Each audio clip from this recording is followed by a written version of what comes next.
Beliau adalah yang terhormat Profesor Dr. Muhammad Darwis Hudi, MSI, di mana sehari-harinya beliau adalah sebagai Direktur Pasca Sarjana pada Universitas PT IKI Jakarta. Selamat datang, Prof.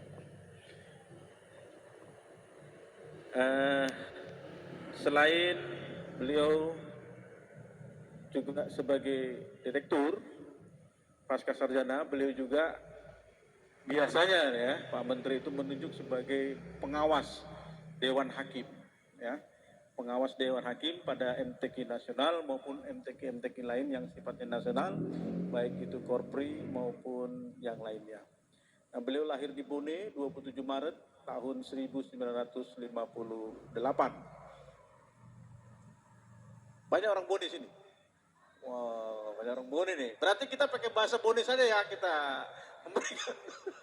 Kasihan nanti ada yang tidak bisa bahasa Bone nggak ngerti. Pendidikan terakhir S3, alamat lengkap GSR. GSR ini Gen Serpong Residen, Blok B2 nomor 1 Tangerang Selatan. Nah, mana tahu nanti ada kesempatan ke Jakarta bisa mampir. Dan sebelum sudah terkenal nih, kalau sudah masuk ke daerah Grand Center Serpong Residen, maka sudah tahu. Bilang Prof Hude ya, dia lebih kenal Prof Hude daripada Prof Darwis ya. Padahal nama bapaknya Hude, Darwis Hude. Kemudian nomor telepon, nah ini yang penting ini, nomor telepon bisa dicatat 0818 113655. Saya ulangi 081 811 3655. Nah ini narasumber kita pada hari ini sebagai data singkat yang tentunya kalau nggak kenal kan maka tidak sayang ya. Jadi malam hari ini beliau akan menyampaikan judul kompetensi umum Dewan Hakim untuk MTQ dan STQ. Nah, kenapa ini perlu bagi Bapak Ibu sekalian? Karena ini adalah secara umum para Dewan Hakim ini mengetahui sikap-sikap apa saja sih yang perlu sebagai seorang Dewan Hakim ketika bertugas. Nah, maka nanti akan dijelaskan secara rinci oleh Prof. Ya, sehingga nanti Bapak Ibu baik yang online maupun yang offline bisa memahami ketika saya sebagai tugas dipercaya sebagai tugas Dewan Hakim, saya harus seperti ini dan tidak boleh seperti itu. Nah, kira-kira seperti itulah kesimpulannya ya. Tapi bukan kesimpulan ini, jadi yang mudah saja. Artinya apa yang nanti disampaikan adalah lebih kepada kepribadian kita sebagai seorang hakim untuk bagaimana kita bersikap ketika kita melaksanakan tugas sebagai hakim. Nah, kira-kira itu gambaran secara umum. Nah, untuk lebih jelasnya, mari kita simak narasumber kita pada hari ini. Kepada Profesor Dr. Muhammad Darwis Hudi, MSI, kami persilakan. Terima kasih moderator. Bismillahirrahmanirrahim. Assalamualaikum warahmatullahi wabarakatuh. Innal hamdalillah wassalatu wassalamu ala Rasulillah Sayyidina Muhammad ibn Abdillah wa ala alihi wa sahbihi wa man tabi'a huda.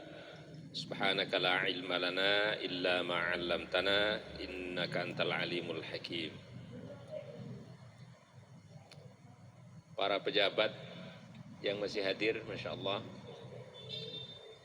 sahabat-sahabat, para narasumber yang hadir, Bapak, Ibu, saudara-saudara, para Dewan Hakim dan calon Dewan Hakim, baik yang hadir di ruangan ini maupun yang mengikuti via Zoom meeting.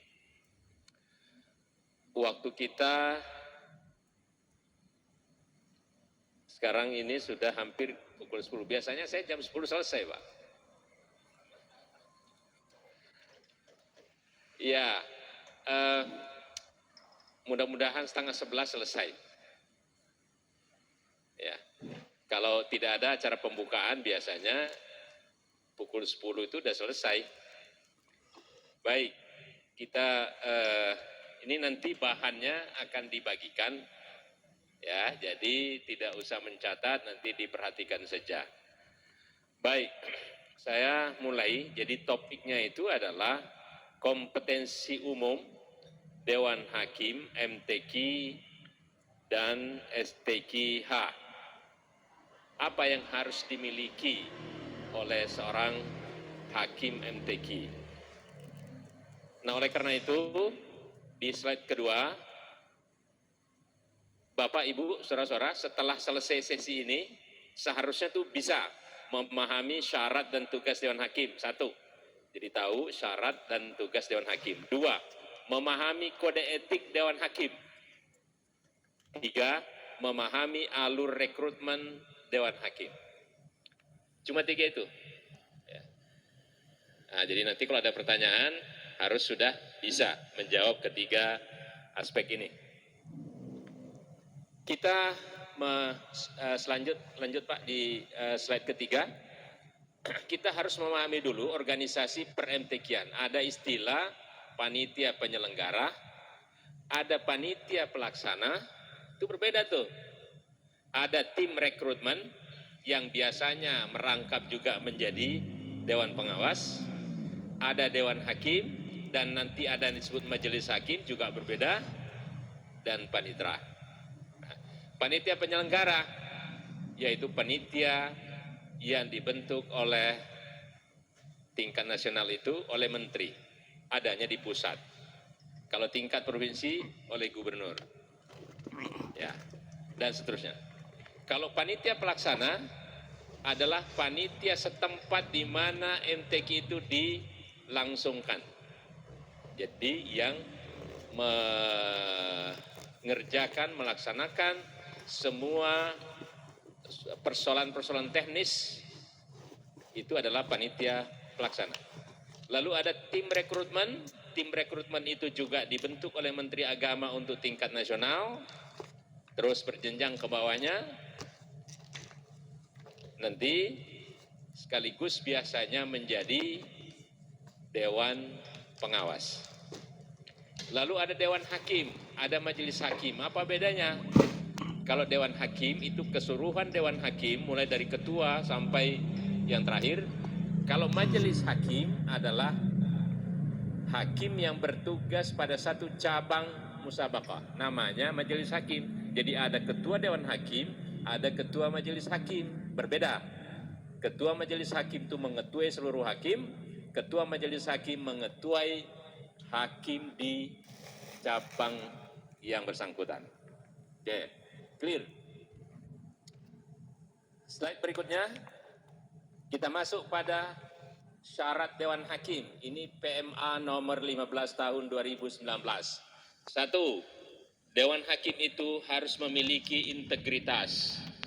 Integritas itu panjang ceritanya itu, ya. Mulai dari adil, objektif, segala macam lah sebetulnya itu. Artinya karena syarat Al-Quran itu mengatakan syarat sebuah pekerjaan itu minimal dua. Dia harus punya integritas dan profesionalitas. Ya. Nabi Yusuf itu minta jabatan, dia mengatakan, jadikan saya sebagai bendaharawan negara. Saya inni hafidun alim. Hafid itu integritas, alim itu tadi itu memiliki kompetensi profesional. Jadi minimal dua setiap pekerjaan itu. Termasuk hakim, dia harus memiliki integritas dan profesional. Yang kedua, memiliki kepribadian tak tercela. Ini juga normatif Bapak Ibu saudara-saudara. Memiliki kepribadian tak tercela. Sulit juga mengukurnya itu. Tetapi paling tidak yang nampak, misalnya ada orang pernah membawa kabur istri orang. Nah, itu tidak layak jadi hakim itu. Nah, tercelah dia. Saya berikan contoh yang ekstrim saja, ya. Kira-kira seperti itu. Memiliki sikap adil juga sulit diukur, ya. Tetapi dari track record itu bisa kelihatan orang-orang yang tidak adil. Suatu saat menjadi hakim di tingkat kecamatan, kabupaten, ternyata anak bimbingannya itu yang diberikan nilai paling tinggi, yang lain jelek semua. Track recordnya sudah ada sikap tidak adil. Memiliki kompetensi minimal satu cabang, dia harus punya keahlian minimal di satu cabang yang dia menjadi hakim di situ. Syukur-syukur dia memiliki banyak. Ada orang dia sudah hafid, dia juga qori, dia juga mufassir, dia juga mungkin khattat dan seterusnya. Itu lebih bagus. Tapi minimal satu, memiliki reputasi yang baik sebagai dewan hakim. Dia tidak ada catatan pernah dewan hakim kemudian dia tinggal itu tugasnya itu, maaf ya saya ada keperluan keluarga, ditinggal itu untuk menilai sebagai tugas sebagai hakim. Itu sudah punya reputasi yang tidak bagus. Memiliki pengalaman sebagai dewan hakim nasional atau internasional, artinya kalau untuk menjadi tingkat nasional itu dia sudah pernah menjadi hakim di tingkat nasional, atau nanti kita lihat bawahnya lagi, tidak usah khawatir, ini kan baru awal nih, nanti ada satu pernyataan yang nanti bisa menjadi Bapak Ibu saudara-saudara bisa menjadi hakim nasional ketika nanti lulus dalam pembinaan ini. Jadi nanti ada sertifikat, tapi sertifikat itu nanti ada grade-nya. Kalau bisa grade A atau B, itu berarti punya peluang untuk menjadi hakim di tingkat nasional. Kalau lulus ya. Baik, berikutnya slide ke-5. Kita cepat-cepat saja. Sehat jasmani rohani, rincian persyaratan tadi, seorang hakim mesti sehat jasmani dan rohani. Ya, kita lihat salah, jangan sampai ada hakim yang ODGJ. Bapak Ibu tahu ODGJ? Orang dengan gejala jiwa. Nah, itu nggak boleh lah itu. Tapi tidak perlu terlalu strict bahwa mesti dibuktikan dengan surat dari dari psikiater, nggak perlu. Tetapi secara kasat mata bisa dilihat bahwa orang ini sehat secara jasmani dan rohani. Rehat jasmani, udah stroke, udah dipapah untuk ke dewan hakim, kan kasihan juga yang bersangkutan. Maka dilihat dulu dari sisi. Jadi jangan lihat usianya Bapak Ibu ya. Ada orang yang seperti di dewan hakim khot itu ada yang sampai 80 tahun itu tapi masih seger. Ada juga yang usianya 40 tahun sudah berjalan juga udah susah. Tapi paling tidak secara kasat mata bisa kita lihat sehat jasmani dan rohani. Memiliki sikap jujur, adil, objektif, bertanggung jawab, berperilaku tidak tercela dan berdedikasi tinggi. Ini normatif semua Bapak Ibu dan saudara-saudara, tetapi kita bisa ada rasa ya, ada feeling pada saat kita melihat track record itu pada setiap individu.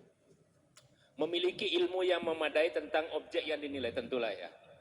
Nggak mungkinlah seorang hakim misalnya nagom, jenis lagu dasar saja dia tidak tahu. Pasti dia harus memiliki pengetahuan yang memadai untuk objek yang dinilai. Memiliki ketelitian dan kecermatan. Ya, ini juga karena kita sudah menggunakan nanti IT, itu jangan sampai kalau sudah dimasukkan susah itu ada jejak digital. Jadi kita harus berhati-hati, jangan sampai yang mestinya juara 1 menjadi juara harapan atau sebaliknya dan seterusnya seperti itu. Memiliki ilmu, kecakapan dan kemampuan untuk menerapkan sistem perhakiman dan cara penilaian yang berlaku. Sistem penilaian ya. Sekarang kita akan mengarah pada paperless. Jadi nanti itu semuanya dengan digital. Sebenarnya bacanya itu digital, tapi kita sering baca digital. Jadi digital itu menurut bahasa Indonesia itu. Nah, ini pernah menjadi Dewan Hakim MTQ STQ setingkat di bawahnya minimal 3 kali atau sekali yang setingkat. Misalnya maksudnya gini, kalau Bapak Ibu saudara-saudara sudah pernah menjadi hakim tingkat provinsi, maka itu peluangnya lebih besar untuk menjadi hakim tingkat provinsi pada kesempatan lain. Kalau mau naik di atasnya tingkat nasional, paling tidak pernah menjadi hakim tingkat provinsi boleh di Kaltim, boleh di tempat lain dan seterusnya misalnya 3 kali. Itu aturannya begitu, 3 kali. Wah, kalau begitu masih susah dong naik. Nanti di bawahnya ada. Pernah mengikuti pelatihan perhakiman sesuai dengan tingkatannya dengan dibuktikan sertifikat. Jadi Bapak Ibu yang nanti lulus dari pembinaan ini itu punya peluang untuk menjadi hakim tingkat nasional karena acara ini adalah tingkat nasional.